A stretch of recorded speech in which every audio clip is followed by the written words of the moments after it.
여러분 안녕하세요, 한선입니다. 자, 오늘 여러분들께 기아의 EV9 컨셉트카를 한번 보여드리도록 하겠습니다. 사실 컨셉트카이기 때문에 이게 양산차가 아니지 않느냐, 굳이 이게 뭐가 중요하겠어? 라고 생각을 할 수도 있어요. 하지만 요즘에 나오는 기아, 현대, 제네시스 차들을 자세히 보면요, 컨셉트카처럼 나왔지만 실제 양상과 크게 다르지 않은 디자인과 옵션들을 가지고 있죠. 오늘 여러분들께 공개하게 될 이 기아의 EV9 역시도 보여진 이런 컨셉카의 디자인이 양산차와 거의 비슷하다고 합니다. 뭐 확실하지는 않지만 대략 90% 이상 여기 보이는 컨셉트카와 비슷하게 출시한다고 하는데요. 오늘 여러분들께 이 EV9의 컨셉트카 그리고 EV9이 어떻게 나올지 간단하게 한번 알아보도록 하겠습니다.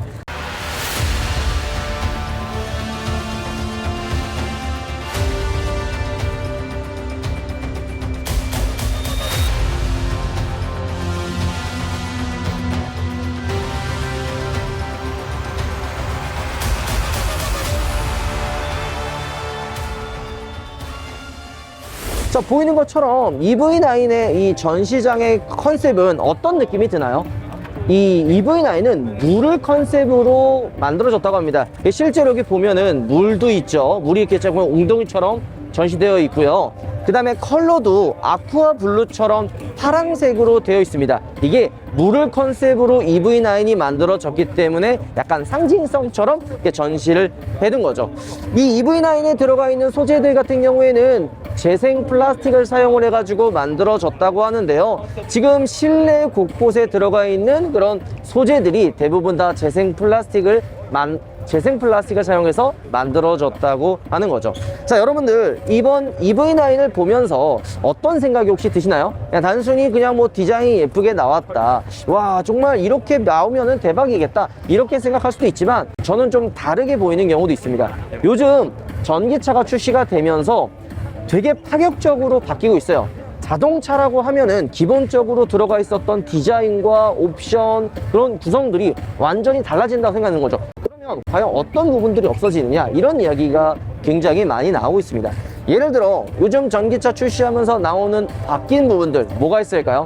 실내가 파격적으로 바뀌고 있죠. 예를 들어 이전에 내연기관이라 그러면 당연히 있어야 되는 것들, 뭐 핸들, 디스플레이, 계기판, 공조기, 기어노브, 글로브박스 같은 수백 년 이어온 레거시를 버릴 수가 없겠죠. 그러니까 당연히 그냥 여기는 핸들이 있고, 여기는 디스플레이가 있고, 여기는 공조기가 있고, 여기는 기어노브가 있다 라고 하는 누가 봐도 당연하게 들어가 있었던 디자인들이 이제는 180도 바뀌고 있다는 얘기입니다. 그런 게 가능했다는 것은 기술적인 변화와 여러 가지의 상황에 따라서 조금 달라지겠죠. 요즘에는 자율주행이 가능하기 때문에 운전을 꼭 해야 된다는 그런 고정관념이 깨지고 있죠. 물론 우리나라에서는 아직 그런 인증이라든지 법적인 문제 때문에 100% 완전 자율주행이 구현되지는 않습니다. 운전자가 꼭 핸들을 잡아야 되는 것처럼 안전장치들이 어느 정도 있는데요, 이게 점점점 바뀌는 거죠. 법적으로 제도도 좀 풀리고 기술적으로 좀 더 올라간다면 굳이 운전자가 꼭 운전석에 앉아야 하는 그런 고정관념에서 벗어날 수가 있게 되는 겁니다. 만약에 운전자가 꼭 운전석에 앉지 않는다면, 운전을 하지 않는다면 이 스티어링 핸들이 꼭 굳이 여기 꼭 고정으로 달려 있어야 할 필요가 있을까요? 저는 아니라고 생각이 듭니다. 핸들이 팝업 형태로 안으로 들어갈 수도 있고 위로 올라갈 수도 있고, 이 굳이 고정이 안 돼도 된다는 얘기입니다. 이런 부분에서도 분명히 변화를 가지고 올 수 있다고 저는 생각이 들고요. 또 다른 한편은 디스플레이예요. 원래 요즘에 터치 디스플레이들이 많이 이제 들어가면서 요즘에 이제 당연하게 이렇게 커다란 터치 디스플레이를 보고 있잖아요. 하지만 예전만 해도 이 터치 디스플레이가 꼭 좋은 것만 아니었습니다. 왜냐, 이 디스플레이, 터치 디스플레이라고 하는 거는 직관성에서 많이 떨어집니다. 그러니까 내가 이거를 꼭 봐야지만 알 수 있고, 눌러봐야지만 이게 버튼이 여기 있구나 라는 거를 확인할 수가 있죠. 예를 들어 누르는 버튼 같은 경우에는 어느 정도 사용만 하면은 보지 않아도, 시선 분산이 되지 않아도 버튼이 여기 있구나 라는 거를 알 수가 있는데, 이 터치 스크린으로 사용하게 되면은 이 버튼이 어디 있는지를 가늠하기가 조금 힘든 거죠. 그래서 이런 부분에 있어서 디자이너분들은 터치 스크린을 그렇게 좋아하지는 않았습니다. 하지만 아까 이야기한 것과 비슷하게 자율주행이 들어가서 꼭 운전에 집중하지 않아도 된다면 터치 스크린이 굳이 그렇게 꼭 불편하지만은 않게 되는 겁니다. 이걸 파격적으로 바꾼 브랜드가 바로 테슬라였죠. 기존에 디스플레이가 커진다고 해봐야 뭐 10.25인치, 뭐 9인치 이 정도로 한정적인 공간에서 한정적이게 커지는 딱 그 정도 사이즈만 보여줬는데요. 테슬라가 처음 출시됐을 때 세로형으로 17인치 디스플레이가 나왔잖아요. 그때만 해도 와, 파격적이다, 공조기 디자인 다 없앴다, 이런 이야기들이 많았는데요. 그걸 가능하게 했었던 게 바로 자율주행의 역할이 컸다고 생각할 수가 있습니다. 단순히 요즘에 이 테슬라의 문제만은 아니냐라고 할 수 있지만 이 디스플레이가 엄청 커진 브랜드가 있죠. 바로 EQS. 벤츠가 거의 52인치였나요? 울트라 이제 디스플레이로 계기판, 디스플레이, 보조석까지 하나로 쭉 이어서 엄청 커진 디스플레이를 보여줬었죠. 지금 여기 전시가 되어 있는 EV9도 27인치 대형 디스플레이를 장착을 하고 있다고 합니다. 지금 보면은 핸들도 기존에 보여줬었던 핸들과 약간 디자인이 달라졌고 계기판도 훨씬 더 커졌잖아요. 이게 컨셉트카이기 때문에 파격적이다, 이걸 넘어서 분명히 추후에는 조금 더 파격적인 핸들도 팝업 형태로 바뀌고 디스플레이도 훨씬 더 커지지 않을까 생각이 듭니다.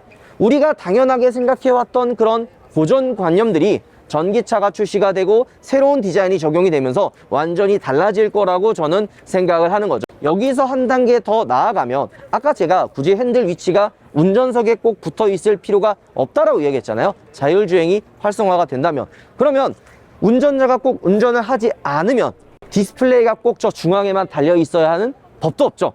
예를 들어 이건 뭐 공상과학 영화에서도 많이 나왔지만 디스플레이만 있는 게 아니라 앞유리, 옆유리 같은 커다란 이 유리에 헤드업 디스플레이처럼 스크린을 띄워서 영화라든지 내가 원하는 뭐 엔터테인먼트, 게임, 그리고 뉴스를 확인할 수 있지 않을까 생각을 합니다. 실제로 지금 많은 브랜드에서 뭐 어디라고 이야기하기는 어렵지만 개발이 조금 이루어지고 있다고 합니다. 그래서 작은 디스플레이, 아무리 커져봤자 37인치, 뭐 52인치 한정적이잖아요. 이런 걸 넘어서 전면에 있는 유리라든지 옆에 있는 유리를 활용해서 디스플레이처럼 여러 가지 정보들을 활용할 수가 있는 거죠. 자, 그뿐만이 아니라 지금 EV9을 보면은 파노라믹 루프처럼 천장이 뻥 뚫려 있죠. 이게 왜 뚫려 있을까요? 단순히 뭔가 보여지기 위한 뭔가 파격적인 디자인을 위해서 만들어만 놨을까요? 저는 사실 그렇게 생각을 하지 않습니다. 아까 얘기했던 것처럼 우리가 당연시하게 생각했었던 디자인들이 분명히 완전히 달라질 거라고 저는 생각이 드는데요. 지금은 둘, 뭐 셋, 둘, 셋, 둘.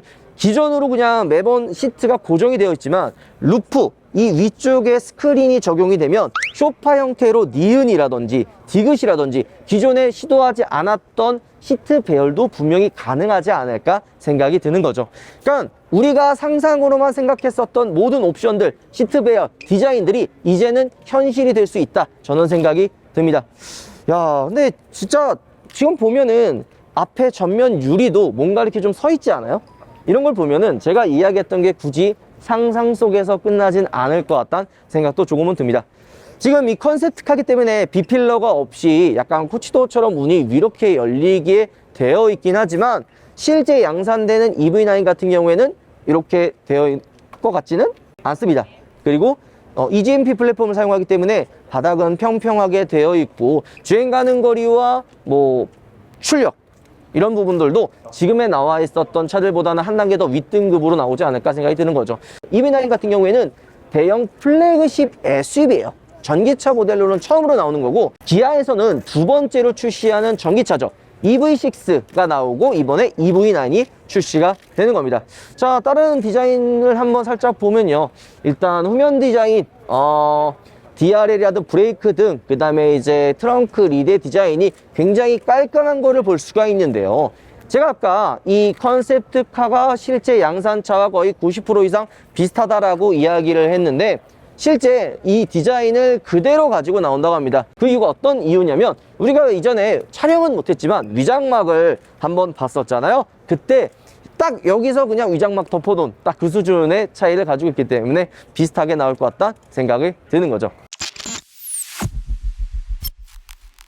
와, 확실히 전면부는 굉장히 화려하죠. DRL이라든지 그 다음에 지금 보면 DRL 중간에 라디에이터 그릴이 들어가는 이 부분이 도구장과 똑같고 끝에만 약간 램프처럼 불빛이 들어오는데 점점점 디자인적으로 많이 활용할 수 있다고 생각이 듭니다. 라이팅 그릴처럼 이 중간에 뭐 충전을 했을 때 그 게이지, 그러니까 이 차가 지금 전기 배터리의 약이 얼마나 남아 있는지, 전기 충전을 할 때 충전을 하는 이 양이 이 그릴에 지금 표현이 된다든지 그런 거를 간접적으로 보여주기 위해서 이 라디에이터 끝에 문양들을 넣어 놓지 않았나라는 생각이 드는 거죠. 내연기관의 차들을 보면은 라디에이터 그릴이 상당히 위쪽에 올라와 있잖아요.